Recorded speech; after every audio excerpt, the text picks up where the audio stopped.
Assalamualaikum warahmatullahi wabarakatuh. Tabiun, saya Siti Pratiwi, mahasiswa PPG dalam jabatan Angkatan 3 kategori 1 di Universitas Muhammadiyah Metro Lampung, asal instansi SMA Negeri 1 Tulang Bawang Tengah. Wassalamualaikum warahmatullahi wabarakatuh. Assalamualaikum warahmatullahi wabarakatuh. Waalaikumsalam warahmatullahi wabarakatuh.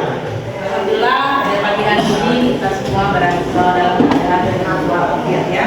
Kita bersyukur karena kita diberi nikmat sehat untuk belajar. Apa kabar kalian hari ini?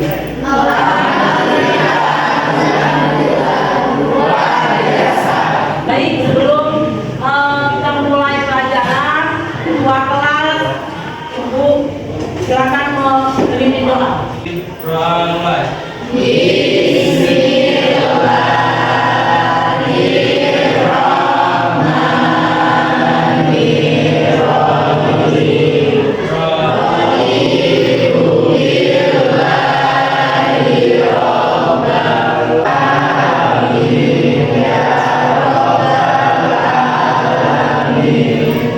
Sebelum kita memulai aktivitas belajar pada pagi hari ini, Ibu akan absen terlebih dahulu ya.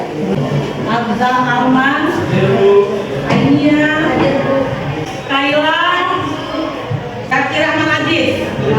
Alhamdulillah hadir semua. Oke, sebelum mulai pelajaran kita sedikit biar refresh, biar tambah semangat belajar ya. Silakan berdiri semua.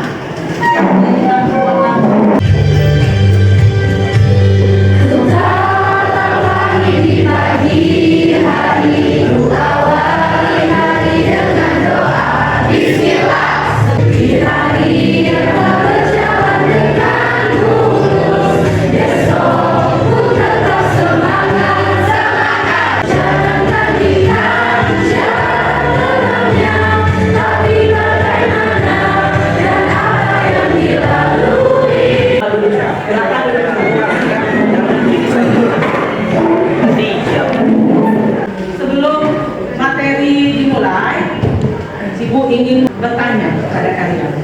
Ini kita kan membahas tentang dampak penjajahan Jepang di Indonesia.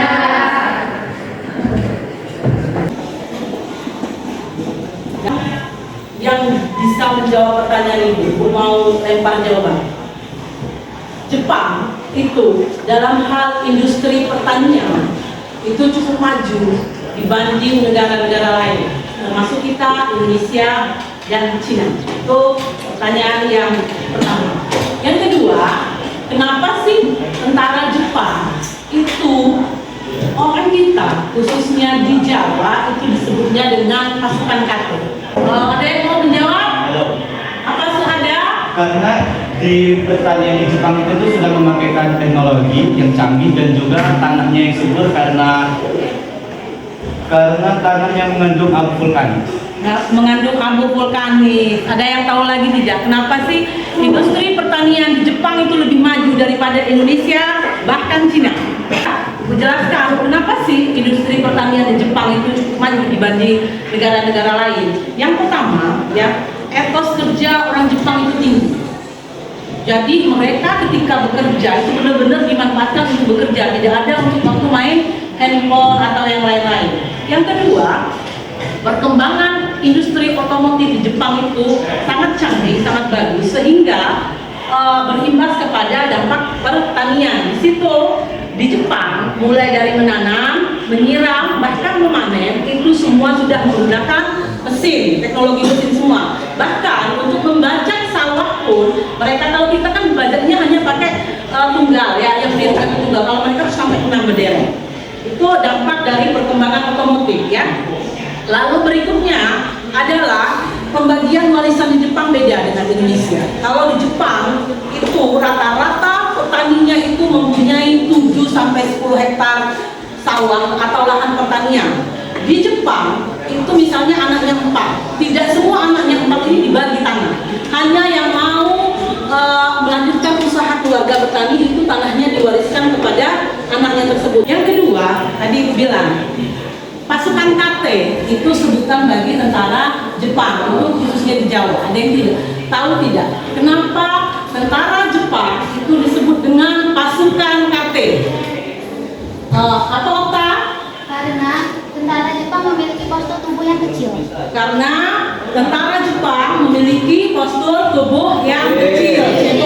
Itu dulu waktu Jepang mendarat di Jawa, orang Jawa itu bilang pasukan KT ini karena mereka mempunyai tubuh yang kecil dan cebol. Itu disebut dengan pasukan KT. Kalau kalian itu pasukan KT itu kayak pasukan KT berarti itu seperti tentara Jepang, ya. Paham sampai sini? Saja pagi hari ini saya berharap kalian semua mampu untuk menganalisis antara perang Pasifik dan jatuhnya Hindia Belanda ke tangan Jepang.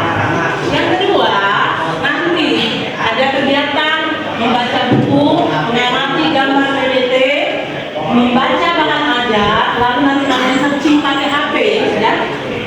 Itu harapkan nanti kalian mampu mengidentifikasi dampak pendudukan Jepang di Indonesia. Coba nanti ibu tampilkan gambar ya terlebih dahulu ya. Belakang terjadinya dampak itu adalah masuknya Jepang dan jatuhnya Hindia Belanda.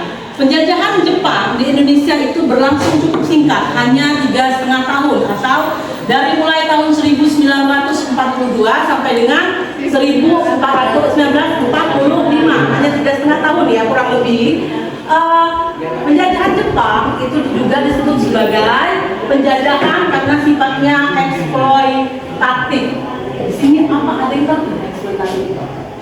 Eksploitatif ini ya, eksploitatif ini adalah dapat disebut penjajahan karena sifatnya mengeksploitasi atau menguras sumber daya alam ya, menguras sumber daya alam dan sumber daya manusia. Jadi dia bersifat eksploitatif, dia menguras sumber daya alam dan manusia. Ada dua blok yang pada waktu itu menguasai dunia. Ada blok poros dan blok sekutu. Blok sekutu ya. Sekutu. Kalau blok poros ini siapa aja yang menguasainya? Blok poros itu ada Jepang, Jerman, dan silakan HP-nya itu di googling. Lalu kalau blok sekutu itu siapa aja? Ada Belanda, Amerika, Inggris ya. Belanda, Amerika, dan Inggris.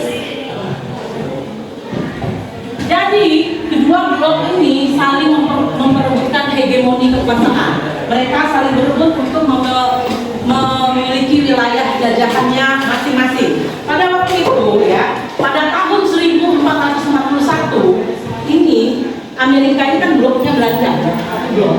Ini mereka menghentikan suplai minyak buminya kepada pihak Jepang, ya, kepada pihak Jepang. Sebenarnya Jepang itu sudah bernegosiasi pada waktu itu dengan pihak Belanda, tetapi dalam perkembangannya, prakteknya negosiasi tersebut gagal, ya, gagal.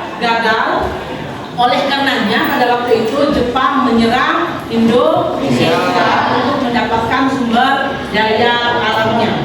Nah, Jepang pada waktu itu di daerah barat mereka menginjakkan kakinya di Pulau Sumatera. Pada waktu itu provinsi yang diduduki mereka, dijajah mereka itu adalah di Palembang. Karena di Palembang itu banyak sekali minyak bumi. Setelah Indonesia Timur sudah dikuasai ya, Indonesia bagian barat sudah dikuasai, mereka ini dari karena Palembang tadi sudah ditaklukkan oleh Jepang pada waktu itu, sudah dikuasai minyak buminya, maka ini adalah peluang mereka untuk menguasai Pulau Jawa. Jawa, kalau dipikir itu, kalau melihat dari teritorial wilayah, Jawa itu sumber daya alamnya sedikit, tapi sumber daya manusianya itu banyak yang mereka sudah sekolah dibanding pendudukan Jepang pada waktu itu. Jadi setelah Palembang dikuasai oleh Jepang pada waktu itu, di sini mereka akhirnya berhasil masuk ke Pulau Jawa. Sampai sini sudah bisa dipahami materi kita, kenapa Jepang ini masuk ke Indonesia, lalu jatuhnya Hindia Belanda. Paham ya? Nah, sudah mulai paham? Ada yang perlu ditanyakan? Saya Bu. Kalau apa? Kenapa negara Indonesia itu menjadi tujuan Jepang untuk dijajah? Kenapa negara Indonesia itu apa tadi? Indonesia itu menjadi tujuan Jepang untuk dijajah. Tujuan Jepang untuk dijajah. Ada yang bisa menjawab? Silakan. Menjawab Bu. Alma mau menjawab pertanyaan dari Sidik. Tadi Sidik bertanya, kenapa Indonesia itu dijadikan target Jepang juga untuk dijajah? Menurut saya, tujuan Jepang ingin menjajah negara Indonesia yaitu karena dia ingin menguasai sumber daya alam seperti bahan mentah dan bahan bakar untuk kepentingan industri dan militer Jepang. Ya, tadi Jepang juga jawabannya betul ya. Jepang ingin menguasai tadi apa, Mak? Sumber daya alam, lalu minyak bumi ya, itu untuk keperluan industri Jepang ya. Jadi kita lanjut ke sini. Nah, Jepang itu ke Indonesia itu pertama kali itu disambut baik. Ada yang pro dan ada yang kontra. Itu mereka itu melancarkan beberapa propaganda sampai ke Indonesia. Apa itu propaganda? Ada yang tahu? Propaganda apa? Misalnya gini nih, Ibu kasih tahu. Misalnya kecil aja di kelas ini. Misalnya siapa ya yang Ibu jadiin modelnya? Nisa.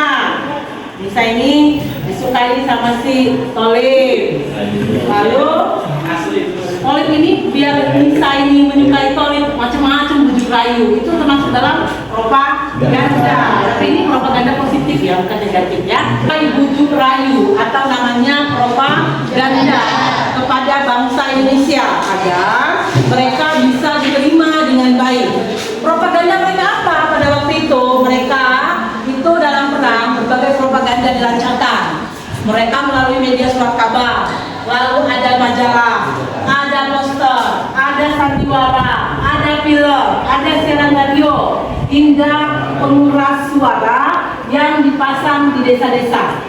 Jepang ingin menunjukkan dirinya, ini loh gue saudara tua lo Indonesia, kata dia begitu kan. Jadi dia bilang begini, saya ini saudara tua kamu, saya akan menolong kamu melepaskan diri dari penjajahan Belanda. Itu propaganda pertama yang dilakukan Jepang masuk ke Indonesia. Ya, paham ya? Propaganda apa yang dilakukan Jepang pada waktu itu untuk menarik simpati rakyat Indonesia. Pada waktu itu ada yang namanya orang luar, ada yang senang dan ada yang tidak. Itu adalah bentuk dari propaganda pihak Jepang. Ya. Ada dokumentasi, ini nih gambar. Ini adalah tawanan ini ya, tawanan wanita di kamp Jepang. Ini adalah gambar masyarakat Indonesia diwajibkan menggunakan bahasa Indonesia. Ini perhatikan gambar.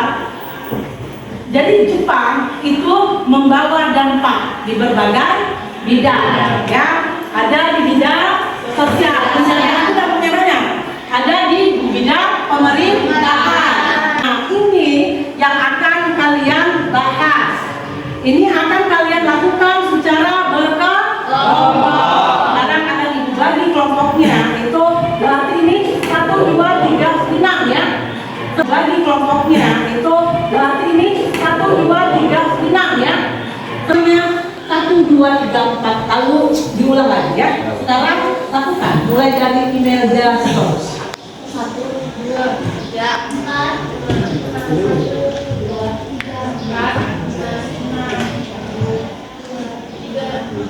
5, 1, 2, 3, 4, 6. 1, 2, 3, 4, 5, 6, 1. Sekarang silakan bergerak kelompok 1, 2, 3, 4, 5 ya. Ya. Nanti Ibu bagikan surat RKPD-nya.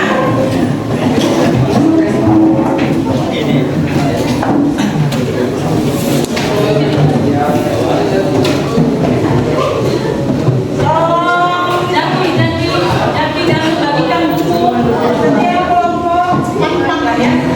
Pelajar-pelajar saya sudah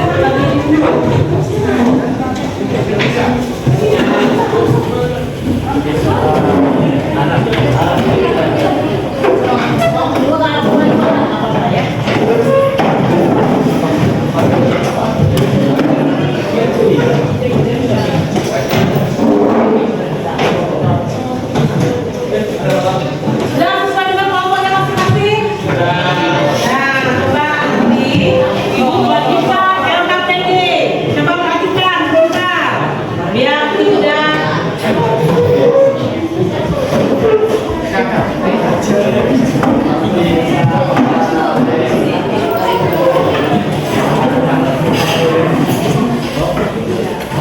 boleh nanti ketika kalian melakukan diskusi di bukunya di halaman nomor 1 itu membahas tentang bidang sosial.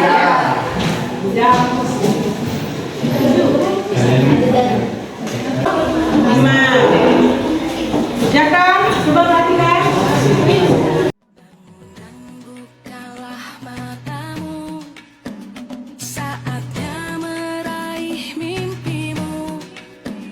Arahkan pandangan ke depan, Tuhan kan menuntunmu. Sadarilah masa berganti, tantangan kan kita hadapi. Bergandeng tangan untuk negeri, era kita menanti berseri. Kita pelajar Pancasila, kita bernafas dalam sila-silanya. Kita pelajar Pancasila, ayo kita jaga untuk Indonesia. Bersatu dalam perbedaan, berpegang tangan dan berlari. Singkirkan egomu, oh kawan, demi negeri ini. Kita undi dulu kelompok yang akan maju ya. Udah dituliskan semua ya. Ya, udah. Baca ya. Simsalabim abrakadabra. Siap-siap, yang maju adalah kelompok 2 ditambah 1. Nah, sebelum maju, kalian berdiri dulu sebentar, ya. Berdiri semua. Menghadap ke depan.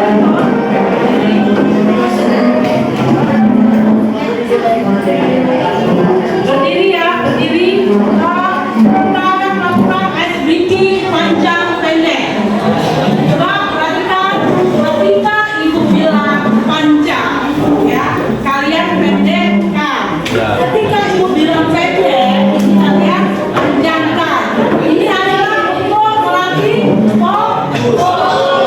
panjang, pendek, pendek, panjang. Ketika ibu bilang panjang, kalian pendek. Ketika ibu bilang pendek, kalian panjang. Oke, relax saja, relax. Fokus relatif, ya, siap ya. Tangannya di atas. Ya, tangannya seperti ini, ya. Ya, panjang, ayo, panjang, panjang, pendek, panjang, pendek, panjang, panjang, pendek, pendek, oke? Hanya kolek yang tidak fokus, ya, kurang.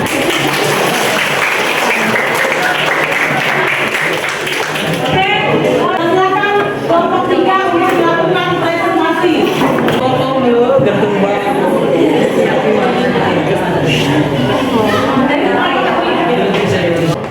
Berdirinya kami di sini untuk presentasi, bukan untuk berekspektasi. Karena ekspektasi terlalu tinggi akan membuat sakit hati.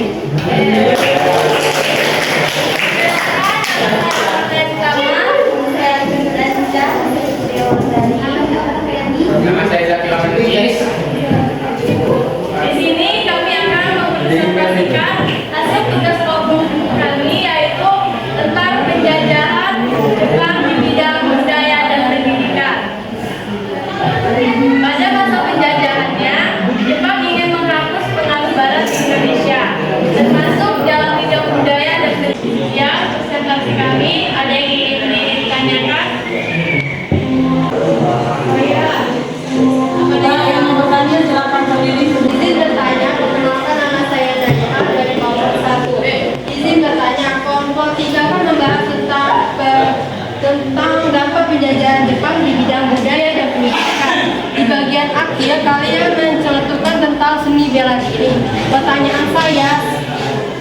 saya, seni bela diri apa yang berasal dari Jepang? Ada lagi yang ingin bertanya? Sidik, silakan. Izin bertanya, saya Sidik dari kelompok 1. Mau bertanya, tadi membahas tentang dampak penjajahan Jepang di bidang budaya dan pendidikan. Di situ Jepang menambahkan mata pelajaran. Nah, mata pelajaran apa yang ditambahkan oleh Jepang? Di sini saya akan menjawab pertanyaan dari kelompok 3. Seni bela diri yang berasal dari Jepang. Yang pertama, jujutsu, seni yang menggunakan kekuatan tidak langsung seperti kuncian seni atau teknik lempar untuk mengalahkan lawan.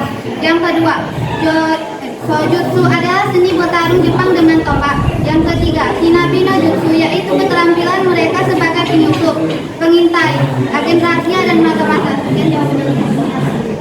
Sudah ya. Jadi kalau ada nama Shinobi, berarti ibu bapaknya itu dulu pernah jadi atlet silat Jepang, ya. Bintang Suneo. Izin menjawab pertanyaan dari Sidik. Mata pelajaran yang ditambahkan Jepang di Indonesia itu ada 5, yaitu bahasa Jepang, sejarah Jepang, bahasa Indonesia, bahasa moral, dan ilmu pengetahuan alam.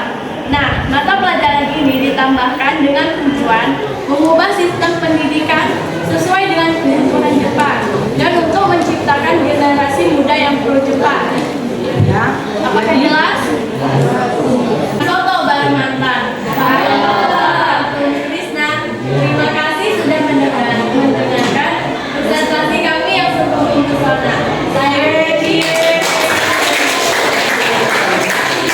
Ini ada reward dari ibu bagi yang maju ke depan. Tolong dibacakan. Yang laki-lakinya cuma 1. Jadi kalau dibacakan hari ini apa? Seburuk apapun masa lalumu, itulah telah berlalu. Sekarang fokus untuk kebahagiaanmu di dirimu di masa depan. Lagi. Jika untuk bermimpi saja takut, maka kamu adalah orang yang tidak tahu arahan masa depanmu. Oke, mana tadi? Kita undi lagi.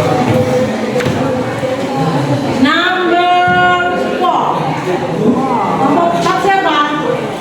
Maju depan.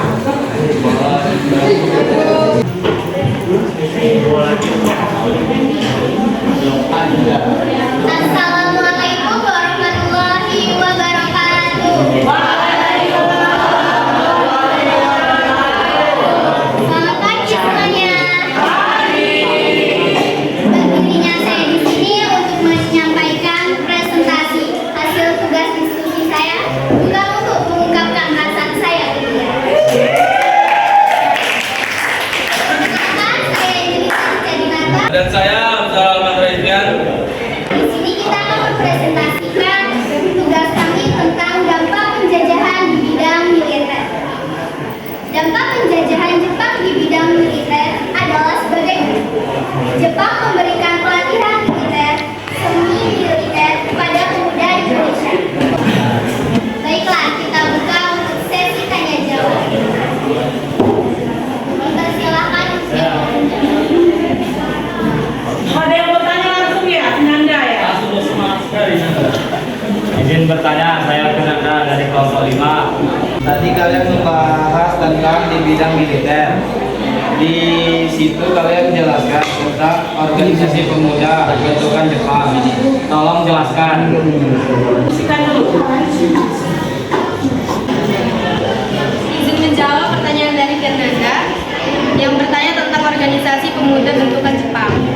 Yang pertama ada Triboda, adalah organisasi yang dibentuk pada 29 April 1943. Tujuannya untuk membantu tugas-tugas polisi seperti menjaga lalu lintas dan memelihara keamanan desa. Itu menjelaskan ada dampak penjajahan Jepang di bidang militer. Itu ada beberapa pemuda itu dipersenjatai oleh tentara Jepang, ya, oleh tentara Jepang demi keperluan perang Jepang. Jadi mereka itu membaginya dalam 4 jenis. Ada kegodan, ada eiho, ada peta, dan ada kujinkai. Sekian presentasi yang kami sampaikan. Mohon maaf bila presentasi belum sempurna. Terima kasih besar. Tepuk tangan untuk kelompok. Hadiahnya tepuk apa saja ya. Nah, ini kasih link kepada presenternya Angelita. Lalu Ibu Bernanda.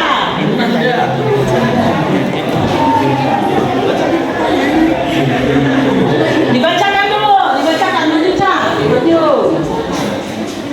Jadikanlah kegagalanmu sebagai batu loncatan untuk bisa menggapai hal yang kau impikan. Tuh, ini sono apa? Akhiri, wassalamualaikum warahmatullahi wabarakatuh. Tahu, berani saya Bu, kami maju, jangan duduk terus.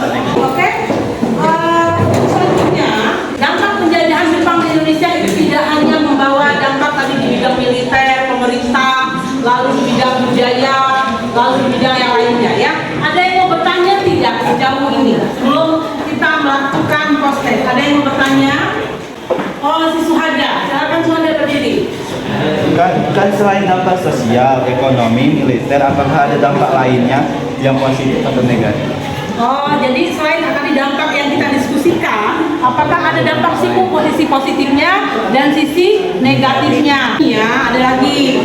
Jadi pada dampak positifnya itu di negara kita Indonesia pada waktu itu masih bisa dipergunakan penggunaan bahasa Indonesia sebagai bahasa komunikasi dan bisa juga digunakan sebagai bahasa pengantar di sekolah. Pada waktu zaman pendudukan Jepang, bahasa kita Indonesia itu bisa digunakan sebagai bahasa komunikasi pengantar di sekolah. Lalu dampak negatifnya adalah di salah satunya itu adanya Romusa. Pada waktu itu Jepang ketika menjajah itu ada dampak negatifnya, yaitu mengerjakan para pemuda Indonesia dengan cara Romusa kerja paksa. Sebelum kita tutup materi, kasih waktu kalian untuk mengerjakan soal ujian post test ya. Ibu kirim Google linknya ya, linknya di grup kalian. Silakan Ibu kasih waktu dari sekarang, silakan dikerjakan. Yang serius jangan ngerobol-ngerobol.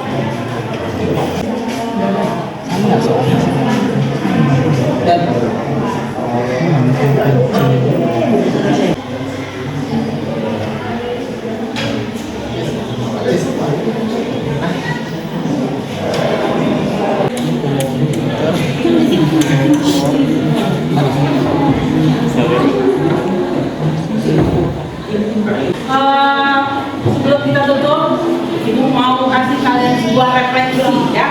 Jadi Ibu mau bertanya, tolong dicatat dulu di bukunya, tolong ditulis di bukunya ya. Dua keunggulan bangsa Jepang yang bisa ditiru dan satu karakter bangsa Jepang yang bisa kalian aplikasikan dalam kehidupan sehari-hari ya. Coba akhirnya apa ini ya dua keunggulan yang bisa kamu inginkan? Dua keunggulan yang dapat dicontohkan dari bangsa Jepang. Yang pertama, orang Jepang terkenal suka membaca.